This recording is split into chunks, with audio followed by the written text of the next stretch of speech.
மக்கள் மனதில் பல கேள்விகள். அதில் சில கேள்விகளுக்கு பதில் சொல்ல இதோ வருகிறார் மாவலி மன்னன்.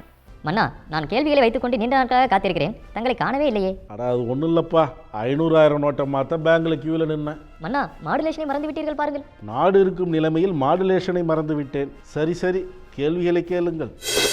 மன்னா, 500,000 நோட்டு விவகாரத்தில் தங்களது பார்வை என்ன?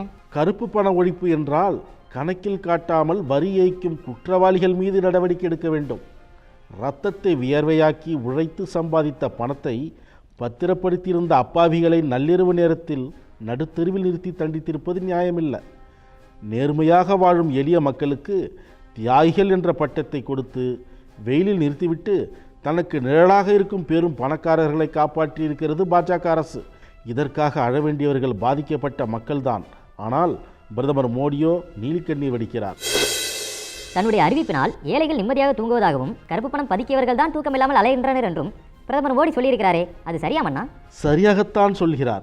கால்கடுக்க கியூவில் நின்று தங்கள் உழைப்பில் கிடைத்த பணத்தை கஷ்டப்பட்டு மாற்றி நொந்து நூலாகி வந்த களைப்பில் ஏழைகள் தூங்குகிறார்கள்.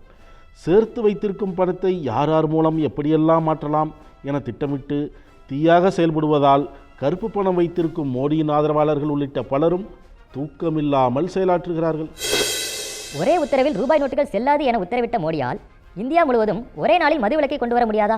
மோடிக்கு ஆலோசனை வழங்கும் RSS மற்றும் அதிகாரிகள், தொழிலதிபர்கள் ஆகியோரிடமிருந்து உத்தரவு வர வேண்டுமே, வந்தாலும் செயல்படுத்த வேண்டுமே. மோடி பல ஆண்டுகள் முதல்வராக இருந்த குஜராத் மாநிலத்தில் அவருக்கு முன்பிருந்தே மதுவிலக்கு சட்ட ரீதியாக நடைமுறையில் இருந்தது. இருப்பினும் சட்டத்துக்கு புறம்பாக டோர் டெலிவரி செய்யும் அளவுக்கு மதுபான விற்பனை நடந்தது. மோடி ஆட்சிக்கு பிறகும் அது தொடர்கிறது. வள்ளுவர் கோட்டத்தில் நடந்த காங்கிரஸ் போராட்ட மேடையில் குஷ்பு, நக்மா போன்ற திரைப்பிரபலங்கள் முன்வரிசையில் நிற்க குமரி ஆனந்தன், தங்கபாலு பின்வரிசைக்கு தள்ளப்பட்டிருக்கிறார்களே. நாட்டில் 500,000 நோட்டுகளை வைத்துக்கொண்டு மக்கள் தவிக்கிறார்கள்.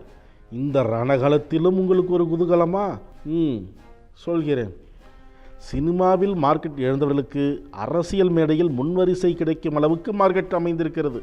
அரசியலில் மார்க்கெட் இழந்த பெரியவர்களோ பின்வரிசையாவது கிடைத்ததே என்று நிம்மதியடைவார்கள். காங்கிரஸை பொறுத்தவரை குஷ்பு, நக்மா எல்லாம் தங்கச்சிகள். இவர்களுக்கு அக்காக்களாக ஜெயசித்ரா, தீபா போன்றவர்கள் மூப்பனார் காலத்திலேயே இருந்திருக்கிறார்கள். மோடியின் இந்த அதிரடி அறிவிப்புக்கு பின்பு அவரது செல்வாக்கு எப்படி உள்ளது? 1000 ரூபா நோட்டை போலதான்.